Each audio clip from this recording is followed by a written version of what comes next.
ጥያቄ አትጠይቁኝ። በቃ ነገር ያስፈልግሻል። አልፈልግም። እስኪ ሩት አትዳረቂ።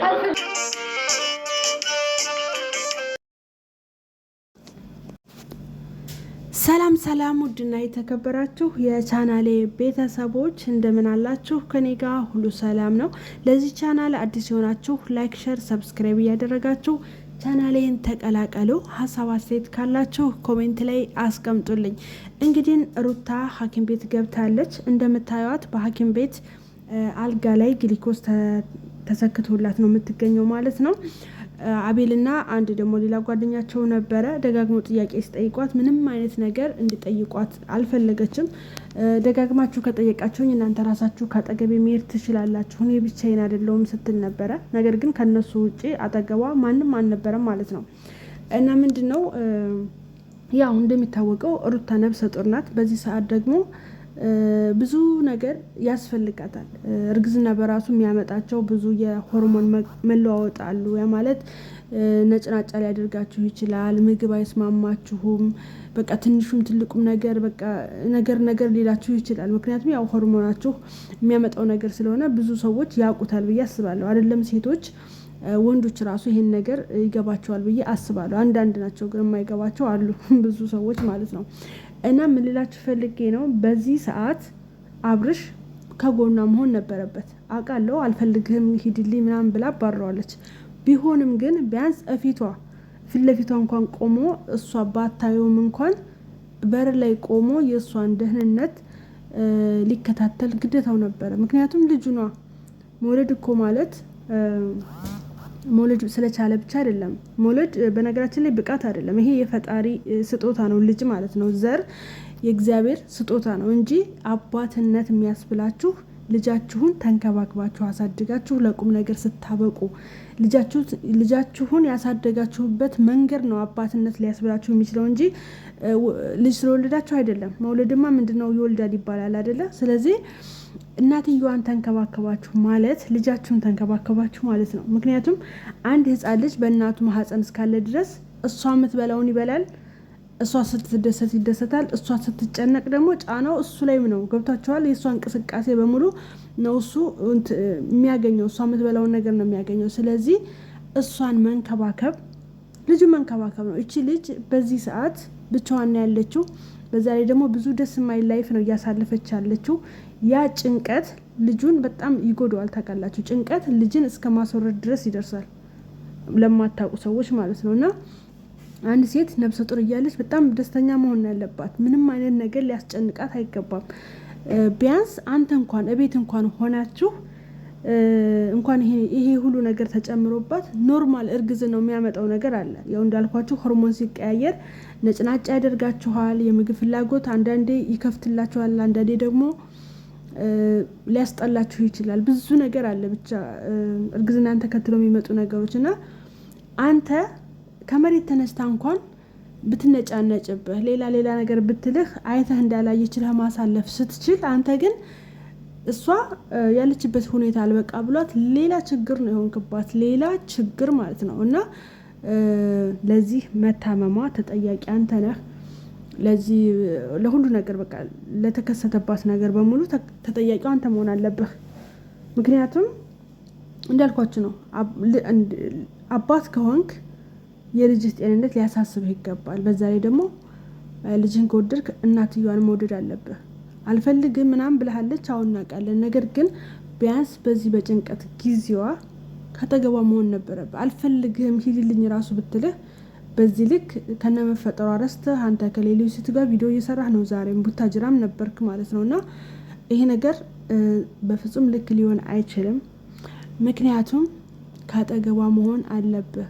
ይሄው እና አቤል እንኳን ሂዱልኝ ብላቸዋለች። በቃ አንዳንድ ጥያቄ እንኳን ሲጠይቋት ይሄን ጥያቄ የምትጠይቁኝ ከሆነ እናንተ ራሳችሁ አልፈልጋችሁም ሂዱልኝ እንደው ምናምን ብላቸዋለች። ነገር ግን ትተዋት ሊሄዱ አልፈለጉም። ምክንያቱም እንዴት ብቻዋን ትተናት እንሄዳለን ብለው ቁጭ ብለዋል። አንተ ግን አባትየው አንተ ሆነ ሳለህ ባጠገቧ የለህም ጭራሽ ማለት ነው። እና ይሄ ነገር በፍጹም ስህተት ነው። ልጅህን የምትወደው ከሆነ እሷ መንከባከብ አለብህ። ቢያንስ አንተን አሌህ እንኳን ብትልህ የሚያስፈልጋትን ነገር ሰዎችን እየላክ እሷን መንከባከብ አለብህ ማለት ነውና ፕሊስ ወንዶች በዚህ ልክ መሆን የለባችሁም። አንደኛ ጥፋቱ አንተ ነህ ማለት ጥፋተኛ አንተ ነህ። ጥፋተኛ አንተው ስለሆንክ ስለዚህ ሂድ ብትልህም ብትገፈትርህም ብዙ ነገር ብታደርግህም ጥፋቱ አንተ ጋር እስከሆነ ድረስ አይተህ እንዳላየ ማለፍ ነው እንጂ ያለብህ ኦኬ አንቺ ካልሽኝማ እሺ አንቺ እንድካልፈለግሽማ እሺ ብለህ አላለም ምንም ማታመጭም አይነት ነገር ማድረግ በጣም ልክ ያልሆነ ነገር ነው። ለማንኛውም ሩታ አሁን ላይ ሐኪም ቤት ነው ያለችው እንደምታዩት በጣም የምታሳዝነው ነገራችን ላይ በዚህ ሰዓት በዚህ በጭንቅ ሰዓት በዚህ የራሷ ችግር ውስጥ ባለችበት ሰዓት ሌላ ችግር ሌላ መከራ ነው እየደረሰባት ያለው። ያው እንግዲህ ምንም ነገር አልወስድም ብላለች። ጁስ ራሱ ሰጥቷት ነበረ። ጁስ መጠጣትም አልፈለገችም። ምንም አይነት ጥያቄ እንዲቀርብላት አልፈለገችም። በተለይ አብርሽን በተመለከተ ምንም አይነት ጥያቄ መስማት አትፈልግም ማለት ነውና ምክንያቱም የህመሟ ወይም ደግሞ የጭንቀቷ ምንጭ ራሱ አብርሽ ስለሆነ ስለ አብርሽ ምንም አይነት ወሬ መስማት አልፈለገችም ማለት ነውና እስቲ ጓደኛ ነን የምትሉ ሰዎች እነዚህ ሰዎች አስታርቋቸው ማለት ነው። ማለት አውቃለሁ ከዚህ በፊት ብዙ ሰው አስታርቋቸዋል። ነገር ግን ምናልባት ጋሽዬ መምጣት ካለባቸው እንደለመዱት መጥተው ያስታርቋቸው እንጂ ሩታ በዚህ ሰዓት ብቻዋን መሆን አለባት ብዬ አላስብም። ምክንያቱም ለሱ ስትል ቤተሰቦቿን ያው አሁን ላይ ፍቅር ቢሆኑም ግን ለሱ ስትል ብዙ ነገር አታለች። ስለዚህ ያን ሁሉ መስዋዕት የከፈለችለት ፍቅር እስከሆነ ድረስ ጥፋተኛም ከሆነ አሁንም ድጋሜ ጥፋቱን አርሞ ለአንድና ለመጨረሻ ጊዜ ከጎኗ ቢሆን ደስ ይለናል ማለት ነው። እና ይቺ ልጅ እንዳልኳችሁ ነው ራሷ ችግር ውስጥ ነው ያለችውና ሌላ ችግር አያስፈልግም። እና ጭንቀት ደግሞ በእርግዝና ላይ በጣም የማይመከር ነገር ስለሆነ በዚህ ልክ እንግዲህ ባይብስባት ኖሮ ሐኪም ቤት ነው ያከለ ነገር አትሄድም ብዬ አስባለሁ። ምክንያቱም ያው ቀላል ከሆነ ቤት ነው ልትሆን የምችለው ግን ሐኪም ቤት መጣች ማለት ኬዙ ከበድ ያለ ማለት ነው። ስለዚህ ይሄ ደግሞ በጣም መጥፎ ነገር ነው። ገብታችኋል አይደለ? ጭንቀት አይደለም እርግዝና ተጨምሮበት ኖርማል አሁን ላይ ወጣቶችን በጣም እያጠቃ ያለ ነገር ዲፕሬሽን የሚባል ነገር አለና ትንሹንም ትልቁንም እያጠቃ ነው በዚህ ሰዓት ላይና ይሄ ደግሞ በጣም መጥፎ ነገር ነው። ደም ብዛት ሊይዛት ይችላል ሌላም ብዙ ነገር ማለት ነው። ስለዚህ እርግዝና ላይ በጣም ደስተኛ በጣም እንቅስቃሴ ማድረግ ምናምን ነገር የሚያዝናኑ ነገሮችን ማድረግ እንጂ በዚህ ልክ በ3 በ4 ነገር ውጥጥር ብሎ ራስን ችግር ላይ መጣል አስፈላጊ አይደለም ማለት ነውና ይሄ ነገር የሚመለከት ከሆነ ልጅህን የምታስብለት ከሆነ ልጅህን የምትወድ ከሆነ ይሄ እልህ የሚባለው ነገር ቀርቶ ዝቅ ማለት ካለብህም ተንበርክከህ እግሯ ላይ ወርቀህ ይቅርታ እንድታደርግልህ መለመን ማስለመን አለብህ። በቃ ምንም ብትልህ ጥፋተኛ እስከሆንክ ድረስ ኦኬ ነው ማለት ያለብህ እንጂ አንቺ የሆነ ነገር ካልሽ የራስሽ ጉዳይ እሺ ካልሽ እሺ በይ ካልፈለግሽ በቃ የራስሽ ጉዳይ ምናምን ነገር በፍጹም ማለት የለብህም ማለት ነው። አንተ ትንሽ ጢባር አለብህ እሱ ነገር ነው ዋጋም እያስከፈለ ያለው። ስለዚህ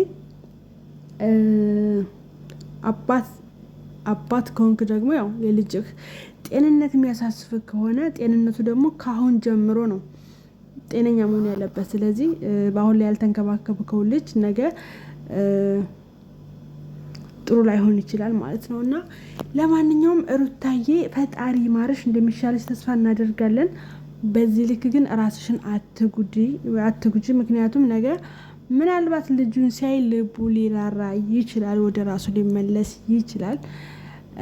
ግን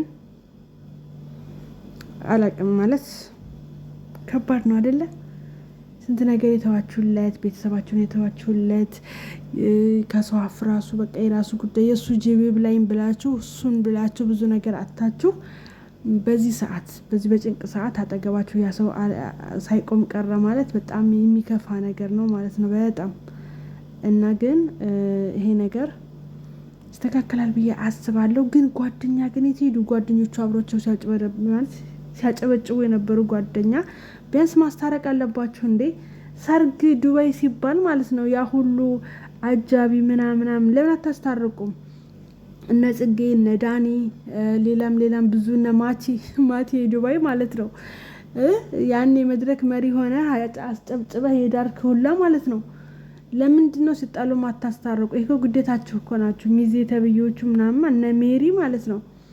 ይሄ ግዴታችሁ ነው። ሰውን ስትድሩ አጃቢ ከነበራችሁ ሚዜ ከነበራችሁ አሁን ላይ የማስታረቅ የማስማማት ሽማግሌ መሆን ግዴታ አለባችሁ ማለት ነው እንጂ እሞቀበት ብቻ ማጨብጨብ ብቻ አይደለም ጓደኝነት ማለት ነው። ገብታችኋል አይደለ? ሽርሽር ብቻ ሲሆን የሆነ ከሀገር ስትወጡ ምናምን ሲቆብዳችሁ ነበር እንደዛ ለአብርሽ ሰርግ ልንሄድ ነው ዱባይ ምናምን እያላችሁ እንደዛ ስትቀውጡት ነበረ። አሁን ላይ አብርሽና ሩታ ሲጣሉ የት ናችሁ? ቢያንስ መጥታችሁ ማስታረቅ አለባችሁ ማለት ነው። ለአብርሽ ደስታው ደስታችን ነው የጓደኝነት ምናምን ብላችሁ ትኬት ቆርጣችሁ ዱባይ ድረስ ሄዳችሁ የታደማችሁ በሙሉ ማለት ነው። እውነት የአብርሽ ደስታ አስደስቷችሁ ከሆነ ዱባይ ድረስ ሄዳችሁ በራሳችሁ ትኬት ቆርጣችሁ ፕሮግራሙን ዱባይ ድረስ ሄዳችሁ የተካፈላችሁ ልጆች ዛሬ እዚሁ አዲስ አበባ ላይ እዛው ጎረቤት ሆናችሁ ቁጭ ብላችሁ የዚህን ያክል ሲጣሉ የዚህን ያክል ሲራራቁ እናንተ ባላየ ላሽ ያላችሁበት ምክንያት ምን እንደሆነ አልገባንም። ለማናቸውም ግን አስታርቋቸው። እነዚህ ሰዎች እንግዲህ ተጋብተዋል። ከመጋባትም እንግዲህ ሊዋለዱ ነው። ስለዚህ የተዋለደ ሰው ደግሞ መቼም ስለማይለያይ ያላቸው አማራጭ መታረቅ ነው። እናንተ ሚዜ ተብዮቹ ግን ማለት ነው የምር ማስታረቅ አለባችሁ ማለት ነው። ለማንኛውም ስለነበረን ቆይታ አመሰግናለሁ። ሰላማችሁ ይብዛት ይበል በያላችሁበት ሁሉ።